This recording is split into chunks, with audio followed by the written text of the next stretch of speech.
She got a single father fired over a single mistake, yet he was the very person who helped her when her car broke down. Why would one mistake be enough to cost a single father his job? And how could the person she punished be the same person who helped her when she needed it? Hello everyone, and welcome back to the channel. We're so happy to have you here for another powerful story filled with unexpected moments and human emotions. If you enjoy stories like this, make sure to subscribe to the channel and turn on notifications so you never miss our upcoming stories. Thank you so much for watching, supporting our channel, and being part of our community. Now, tell us in the comments, do you believe one mistake should be enough to get someone fired? With that question in mind, let's begin this emotional story and discover how everything started. The red emergency light flashed as Daniel's hand froze above the control panel. Line 4 is down. During certification, 6 minutes and counting. The supervisor's words snapped through the factory, sharp enough to cut through the conveyor alarms and the hiss of compressed air. Beneath white inspection lamps, rows of medical devices stood motionless on the stainless steel belt. The air smelled of hot plastic, machine oil, and the bitter coffee abandoned beside the terminal. Daniel Mercer stared at the code on the screen. One digit was wrong. He corrected it immediately, but the shutdown sequence had already locked the line. Inspectors in gray badges checked their watches. Workers turned from their stations. 6 minutes later, the motors hummed back to life, yet the silence among the crew remained. Claire crossed the polished concrete floor in hard, measured steps. Her heels clicked beneath the fluorescent buzz. She stopped beside Daniel's console and held out her hand. Your access log. I entered the wrong code. Did it stop the line? Yes. Daniel glanced toward the sensor display, where an amber warning had flickered and vanished. But I need to check something before we restart the inspection cycle. Claire did not look at the display. Behind her, the certification team waited with tablets raised, and every passing second placed another mark against her operation. You had one responsibility, she said.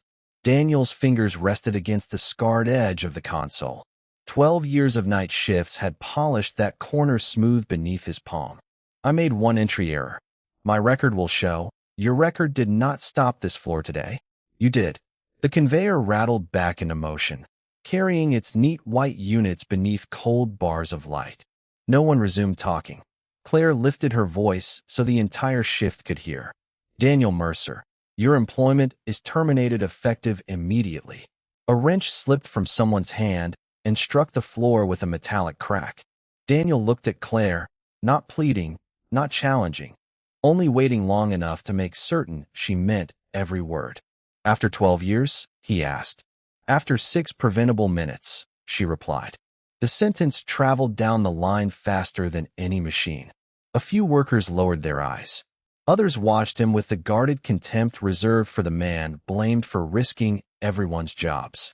Daniel could have pointed to 12 years without a safety violation, hundreds of maintenance calls answered before dawn, and weekends surrendered to keep the plant running. Instead, he reached for the blue badge clipped above his heart. The plastic was warm from his body. Its metal clasp resisted once before coming free. Understood, he said. He placed it beside Claire's tablet with quiet care. No accusation. No raised voice. No request for grace. At his locker, he removed a dented lunchbox, a faded work jacket, and a child's drawing held by 2 magnets, a man and a little girl beneath uneven yellow stars. The locker door closed with a hollow clang. As Daniel walked between the production lines, conversations died ahead of him and returned in whispers behind his back. Claire remained beside the console, framed by white light and moving machinery, while the amber warning flashed once more and disappeared before she turned to see it. Outside, the security door slammed shut, erasing Daniel's 12 years with one electronic beep. In the empty parking lot, he paused beside his old pickup, holding the steering wheel through the open door as the factory thundered behind him. Then the overhead lights went dark one row at a time, leaving only a long road beyond the gate, and a choice about what kind of man would travel it. Snow swept sideways across the county road, swallowing the lane markers beneath a restless sheet of white. In the darkness ahead, hazard lights blinked beside a black sedan, their amber glow pulsing through the storm like a weakening heartbeat. Claire stood near the raised hood with one hand shielding her face and the other gripping a phone that showed no signal. The wind cut through her wool coat. Melted snow had soaked her cuffs, and the bitter smell of scorched insulation drifted from the engine compartment. Headlights appeared behind her. An old pickup slowed, tires grinding over salt and ice, then stopped several yards away. For one long second, Daniel sat behind the wheel. Through the snow-streaked windshield, he recognized the rigid posture, the polished shoes already whitening at the edges, and the woman who had watched him surrender his badge only hours earlier. His gloved hand tightened around the steering wheel. On the passenger seat lay Lily's drawing from his locker. He looked at it, switched on the truck's flashers, and stepped into the storm. "Stay away from the road," he called over the wind. "I can handle it," Claire answered. "Your wiring's burning." "I said I can handle it." Snow hissed against the hot metal beneath the hood. Daniel pulled his hood lower, keeping his face in shadow, and placed a road flare behind the sedan before opening the driver's door to release the hood latch fully. Claire watched him with the guarded impatience of someone accustomed to giving orders, but her hands were trembling too hard to hold the flashlight steady. "Point it here," he said. "Who are you?" "Someone with tools." The old pickup smelled of motor oil, coffee, and damp canvas. Daniel returned with a compact toolbox, disconnected the battery, and traced the burned wire with 2 fingers. The insulation had split near the terminal, leaving a blackened copper strand against the cold steel. "Can you fix it?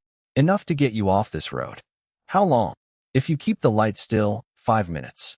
Claire steadied the beam. Daniel cut away the damaged section, cleaned the connection, and crimped in a spare lead while sleet clicked against the fender. He worked without complaint, though the wind drove water down his collar and turned his knuckles pale. 6 minutes later, the engine coughed, caught, and settled into a rough idle. Then the headlights dimmed again. Daniel closed the hood.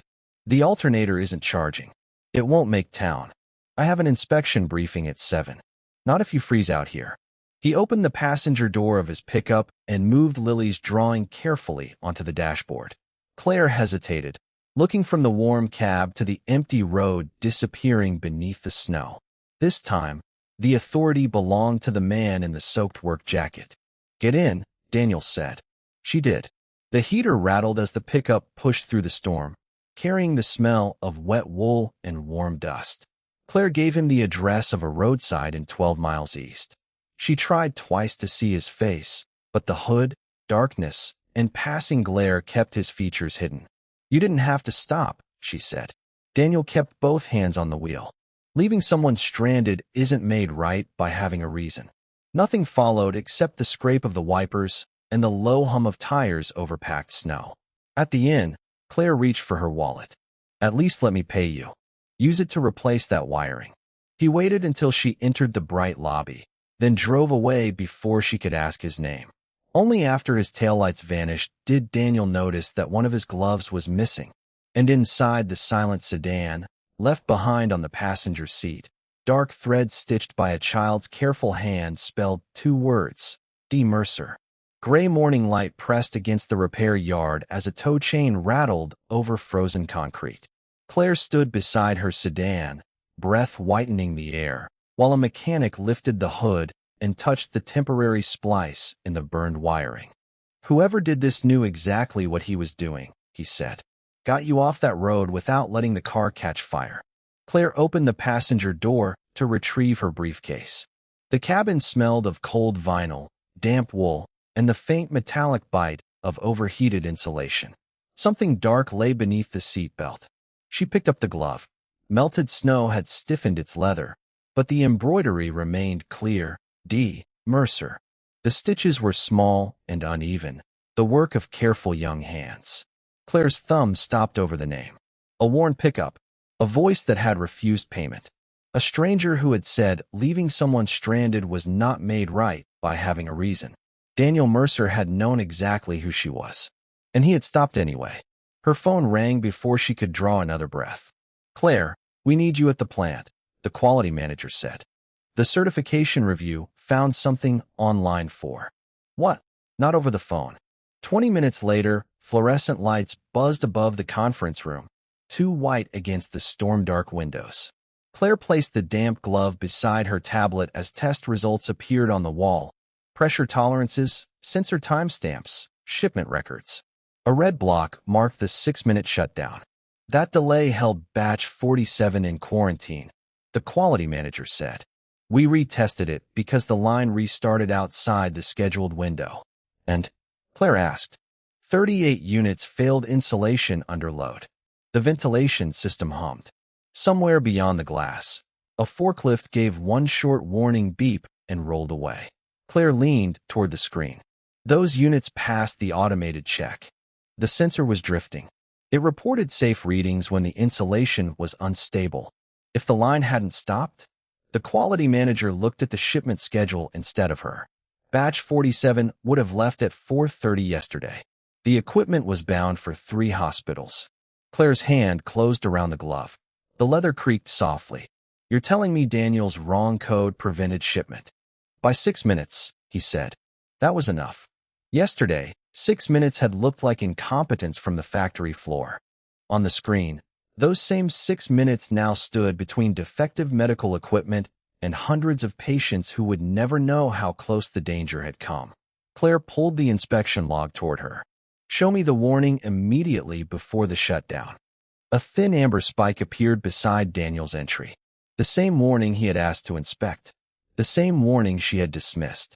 Claire rose, took the glove, and walked through the glass doors toward her office.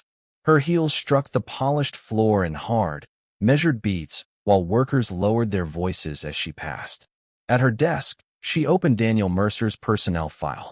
12 years. No safety violations. No disciplinary action. Beside his emergency contact information was one dependent, Lily Mercer. Claire set the glove over the termination form, covering her own signature. Then she called Human Resources. Freeze Daniel Mercer's separation paperwork. A pause crackled over the speaker. It was processed last night. Claire looked from the stitched name to the red failure report glowing on her monitor. Then reverse it. I don't have authority without an executive review. Outside her office, line 4 started with a low mechanical thunder. Claire picked up both documents and turned toward the executive wing. Schedule the review, she said. And tell them I'm bringing proof that we fired the man who protected this company from its own mistake. The phone's vibration rattled against the chipped kitchen table, cutting through the low hum of the refrigerator. Pale winter light leaked through the blinds, and the room smelled of cold coffee and the machine oil still clinging to Daniel Mercer's work jacket. He answered before the second ring. Mr. Mercer, a woman said. This is St. and Surgical Center. We received notice that your employer-sponsored health coverage ended at midnight. Daniel's eyes settled on the calendar above the sink. Friday had been circled in blue crayon, with a small ear drawn beside it. My daughter's procedure is Friday. Without active coverage, the balance is due before admission. How much? She gave him the figure. Daniel wrote it on the back of an unopened electric bill, thanked her, and ended the call. For several seconds, only the refrigerator answered. Then he opened a voicemail from the factory. Human Resources informed him that his separation was under review, but no benefits could be reinstated until the review was complete. No promise. No date. No help before Friday. Daniel deleted the message, pulled on his coat, and went to the garage. Frost silvered the single window. Beneath a canvas cover sat the last tools that had belonged to his father. A scarred red rolling chest, 2 torque wrenches, an old compression gauge, and a set of polished sockets wrapped in oilcloth. His father's initials had been punched into every handle. Daniel ran his thumb across the shallow letters, then lifted the chest into his pickup. At a used tool shop across town, fluorescent tubes buzzed above concrete floors that smelled of rubber and penetrating oil. The buyer opened each drawer, testing the ratchets with quick metallic clicks. I can give you $1,200. They're worth twice that. Maybe to you. Daniel looked through the front window at snow collecting along the curb. He thought of Friday's blue circle. Make it 14. The buyer hesitated, then counted out the bills. Daniel left the chest behind. By sunset, handwritten signs were taped beneath the wipers of cars outside a grocery store and laundromat. night auto repair, brakes, starters, electrical, fare rates. He kept only his everyday socket set, a jack, and one work light. The first call came at 8:17 p.m. A nursing assistant needed an alternator replaced before her morning shift. Daniel worked in her unheated driveway while wind drove needles of snow under his collar. The work light threw a hard white circle over the engine. Hot metal and wet asphalt sharpened the air. At midnight, another customer arrived with a grinding wheel bearing. At 2, Daniel slid beneath the car on frozen cardboard, his knuckles stiff inside mismatched gloves. When the bearing finally turned without noise, he accepted less than the price they had agreed upon because the customer counted the money twice and stared at an empty wallet. Near dawn, Daniel returned home with grease darkening his sleeves. He placed the night's earnings beside the tool shop cash, then drew a line through part of the surgical balance. It was not enough. His phone lit again with a message from the clinic. Payment deadline, Thursday, 5 p.m. Daniel folded the paper around the money and wrote Lily across it. Outside, a car horn sounded at the curb. Another repair. Another chance. He picked up the tools he had left, turned off the kitchen light, and stepped into the freezing dawn with 48 hours remaining. The fluorescent lights hummed above the executive conference room, bleaching the oak table and turning the falling snow beyond the windows into a pale, soundless curtain. A 12-page report slid across the polished surface and stopped beneath Claire's hand. Sign the final page. It assigns the shutdown to Daniel Mercer. That is the approved finding. Across from her, 3 senior executives sat beneath the factory seal, their dark suits carrying the faint smell of wool and winter air. The legal director tapped a silver pen against the signature line. One incorrect code stopped production during certification. The facts are simple. Claire opened the report. Every mention of the amber warning had been removed. Batch 47 was described as compliant, the defective devices as an unrelated sampling issue, and Daniel's 12 years of clean service as irrelevant history. The sensor had been unstable before his shift, she said. Not according to this report. Then this report is false. The pen stopped clicking. Outside the glass wall, office printers whispered and shoes crossed the tile. But inside the room, even the heating vent seemed to hold its breath. The operations vice president leaned forward. Your termination decision created exposure. Sign this, and we contain it. Refuse, and the review expands to your judgment, your department, and your position. Claire looked down at her own signature reproduced on Daniel's termination form. Hours earlier, that mark had carried authority. Now it looked like a door slammed by someone too impatient to listen. From her briefcase, she removed the damp leather glove embroidered with D. Mercer and placed it on top of the report. A few grains of dried road salt fell onto the table. What is that? The man I fired found me stranded 12 miles outside town last night. Burned wiring. No phone signal. He repaired what he could, drove me to safety, and refused my money. No one reached for the glove. Claire connected her laptop to the wall display. Blue light spread across the room as the 6-minute shutdown data appeared beside the quarantine results. 38 defective medical devices, 3 hospitals removed from the shipping route, 1 disaster prevented before it could acquire names and faces. Daniel's code entry was wrong, she said. His decision to stop that line was not. The legal director pushed the pen closer. You are confusing gratitude with governance. No, I confused speed with leadership yesterday. Claire turned to the final page, drew 1 clean line through the signature field, and wrote, refused, findings incomplete and materially misleading. The scratch of ink sounded louder than the storm against the windows. Then she opened the executive review portal, attached the production data, Daniel's service record, the original sensor logs, and a photograph of the glove. Her finger paused over submit only long enough for the operations vice president to speak. Once you send that, we cannot protect you. You should have protected the truth. She pressed the key. A confirmation tone rang from the laptop. On the wall display, the case status changed from internal resolution to formal executive investigation, and Claire's name appeared beneath it as both reporting authority and subject under review. Her access badge vibrated against the table as a security restriction arrived. The conference room doors unlocked with a heavy metallic click. The legal director gathered the unsigned report. "Turn over your credentials, pending inquiry." Claire removed the badge, set it beside Daniel's glove, and stood. For the first time since firing him, she had surrendered power without surrendering responsibility. Beyond the glass, senior managers were already receiving the alert, their phones lighting one after another in the cold white corridor. Before Claire reached the door, the operations vice president gave her one final warning. "If Mercer has records that contradict ours, this will not stop with your job." Claire looked back at the deleted warning fields glowing on the screen. "Then you had better hope he kept them." By noon, the rumor had crossed the factory gates faster than the snowplows. Phones buzzed in break rooms and repair bays while a local news alert repeated an unnamed senior executive's claim. Daniel Mercer had deliberately stopped the certification line after learning his position was at risk. In Daniel's garage, a space heater rattled against the concrete floor. The air smelled of cold steel and penetrating oil as the customer whose alternator he had replaced stood beside the open door, twisting a ring of keys. "I can't leave my truck here. The repairs already started." "They're saying sabotage, Daniel." Wind drove powdered snow across the threshold.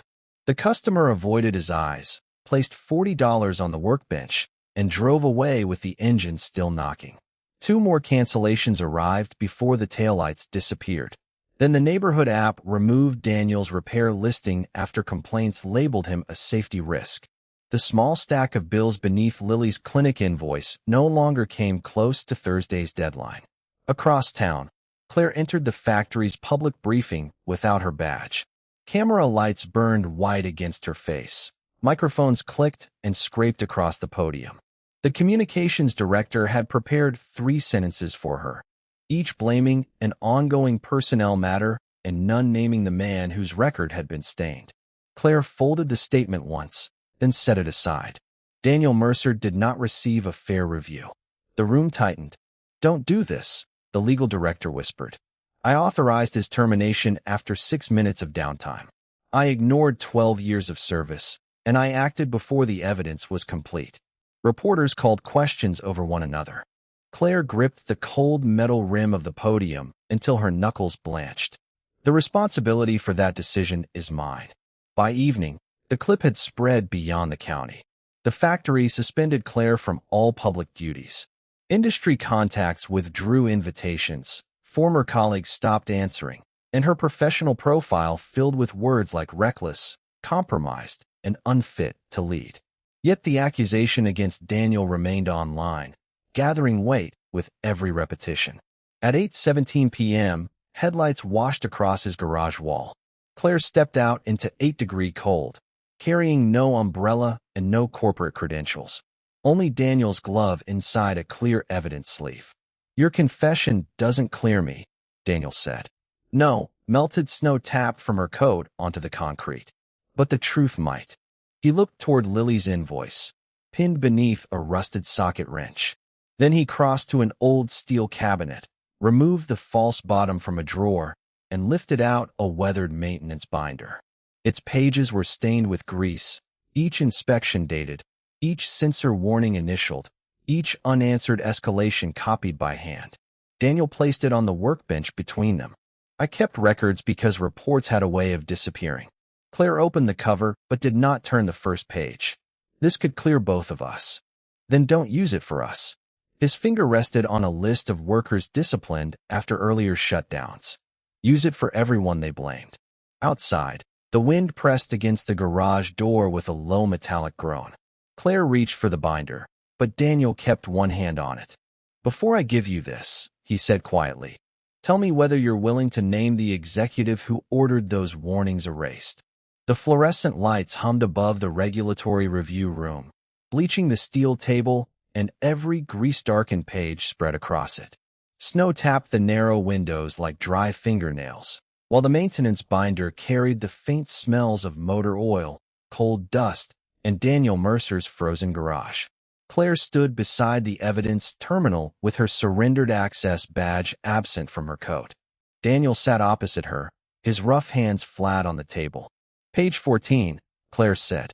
Read the date. The compliance auditor adjusted his glasses. March 3rd. And the warning? Amber sensor drift. Calibration unreliable. Paper whispered beneath his fingers. Over 12 months. Daniel had documented 7 warnings from the same sensor, each dated, initialed, and matched to equipment service intervals.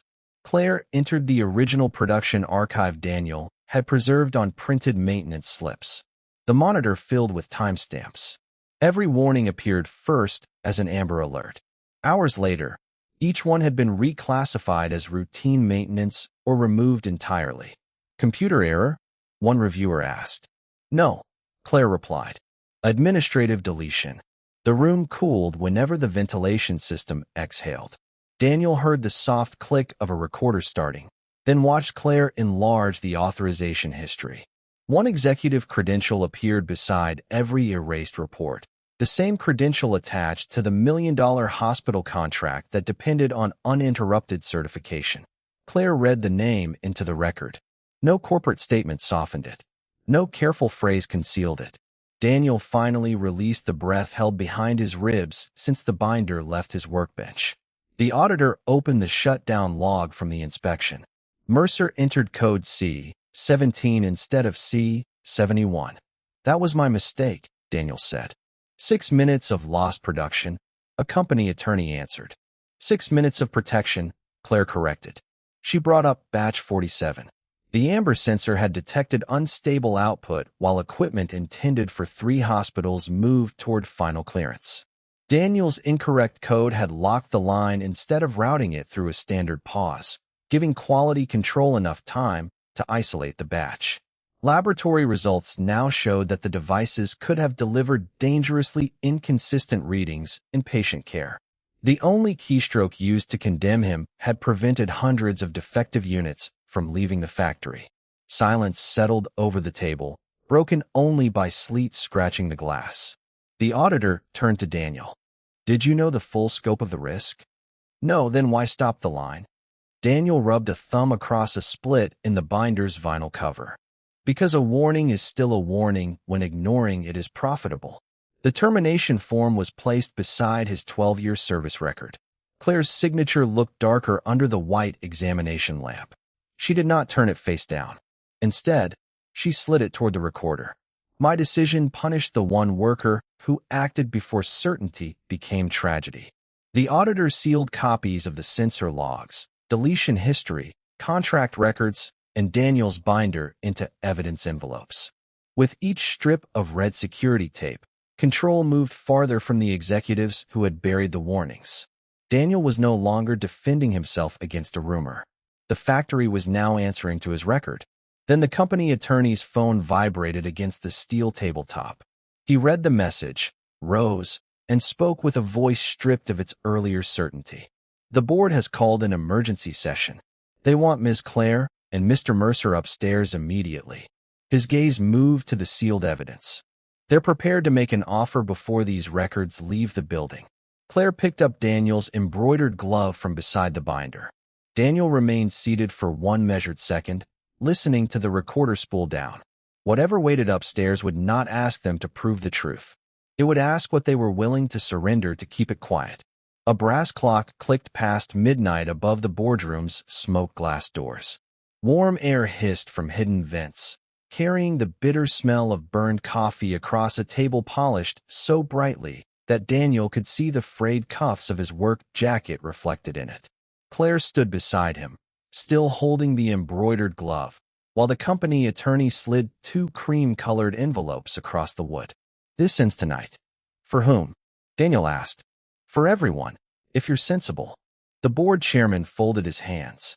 Claire would keep her title, salary, and authority if she described the erased warnings as an administrative misunderstanding. Daniel would receive enough money to cover Lily's Friday surgery, months of lost wages, and a confidentiality payment larger than anything he had earned in 12 years. No admission, no restored records, no names. The wall clock kept clicking. Snowmelt darkened Daniel's boots beneath the table, and the envelope rested inches from his scarred fingers. 5 o'clock Thursday, the attorney said quietly. That is the clinic's deadline, correct? Daniel's jaw tightened once. Claire turned toward the chairman. You used his daughter's surgery as leverage? We offered a solution. No, she said. You priced his silence. The chairman pushed a single-page agreement toward her. Sign it, and your suspension disappears. Refuse, and your position is terminated before sunrise. Claire placed Daniel's glove on top of the agreement. The uneven blue letters, D. Mercer, covered the signature line. Then she removed a small encrypted drive from her coat pocket and inserted it into the boardroom computer. Don't do this, the attorney warned. Disconnect the network. Too late. Claire, the regulator has the censor logs, the deleted warnings, and the names attached to every authorization. A confirmation tone sounded from the ceiling speaker. Soft, clean, irreversible. The chairman's face emptied as the upload receipt appeared on the wall display. Claire unclipped the executive pin from her collar and laid it beside the unsigned agreement. It struck the table with a sound smaller than a coin, yet no one moved. Effective now, the chairman said. You have no title, no access, and no protection from this company. Claire slid her badge across the polished wood. Then the truth no longer has to ask my permission. The attorney immediately turned to Daniel and opened the second envelope. The number inside would cover Lily's operation many times over. Daniel read it, then looked at the non-disclosure clause beneath it. Transfer can clear by morning, the attorney said.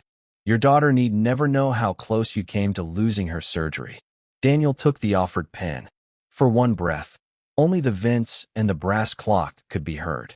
Then he drew a firm line through the settlement amount. Restore the records of every worker blamed for those censors. That is not part of this offer. It is now. You are risking your daughter's treatment. Daniel set the pen down. You fired men with mortgages, women with children, people who carried shame that belonged in this room. He pushed the envelope back. My child needs her hearing. She does not need a father who bought it with everyone else's silence. The chairman's chair creaked as he rose. There will be no private settlement on those terms. Daniel met his gaze. Then there will be no private settlement.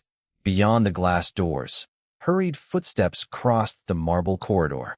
Phones began ringing around the table as the regulator's receipt reached every legal office named in the filing.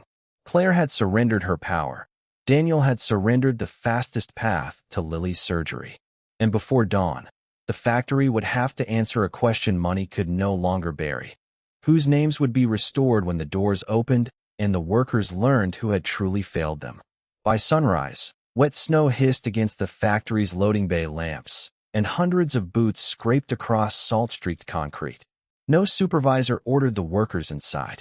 They stood beneath the pale blue morning, listening as the regulators unsealed the doors and posted a suspension notice against the glass. Then the first corrected employment record arrived. Samuel Ortiz, a woman read aloud. Termination reversed. Another page followed. Then another. The crowd grew quiet as names once spoken with suspicion were returned with formal apologies, restored benefits, and back pay. Daniel remained near his old pickup, his coat carrying the cold scent of oil and snow. Claire stood several yards away without her badge, without an office, and without anyone moving aside for her. The board chairman emerged under the awning. This spectacle changes nothing, he said. The plant may not survive it. The workers survived your lies, Claire answered. Now the company can survive the truth. 3 former employees stepped forward holding their corrected records. Behind them came dozens more. The chairman stopped speaking. At 9:17 a.m., the company attorney approached Daniel with a clinic envelope, but there was no confidentiality agreement inside. The workers established an independent relief fund overnight, he said. No conditions. No silence. Daniel opened it beneath the humming security light. Mechanics, line operators, inspectors, and families he had never met had contributed enough to meet Lily's Thursday, 5 p.m. payment deadline. The clinic had confirmed her Friday surgery. His thumb rested against the paper's rough edge. For 12 years, those hands had kept machines running. Now they trembled because people whose dignity he had defended had chosen to protect his daughter's future. They don't owe me this, Daniel said. An older worker lifted his restored record. Neither did you. Claire crossed the salted pavement and placed the embroidered glove in Daniel's palm. Melted snow darkened the yarn around D. Mercer. I knew your record, she said, her voice nearly lost beneath the wind. I knew your years. I looked at 6 minutes and decided they mattered more than the man standing in front of me. Daniel said nothing. And when my car failed, she continued, you saw exactly who I was, and helped me anyway. She faced the waiting workers. The stranger who brought me out of that storm was the same man I had publicly humiliated hours earlier. His kindness did not excuse my decision. It exposed it. The loading bay fell still. No applause. Only the soft tick of cooling engines and snow brushing steel. Claire held out the final executive order she had signed before surrendering her authority. Every wrongfully blamed worker would receive public restoration, independent review, benefits, and compensation. Daniel read it, then handed it to Samuel Ortiz. The paper no longer belonged to management. It belonged to the people whose names had been returned. Why did you stop? Claire asked quietly. Daniel pulled on the damp glove. Because leaving you there would have made your mistake decide what kind of man I became. The clinic called moments later. Lily's payment had cleared. Around them, men and women began entering the factory, not as suspects begging for work, but as witnesses whose records finally told the truth. Claire walked beside Daniel through the open gates, carrying no title and asking for no forgiveness. This time, when the whole factory fell silent, it was not because power had entered the room. It was because quiet dignity had.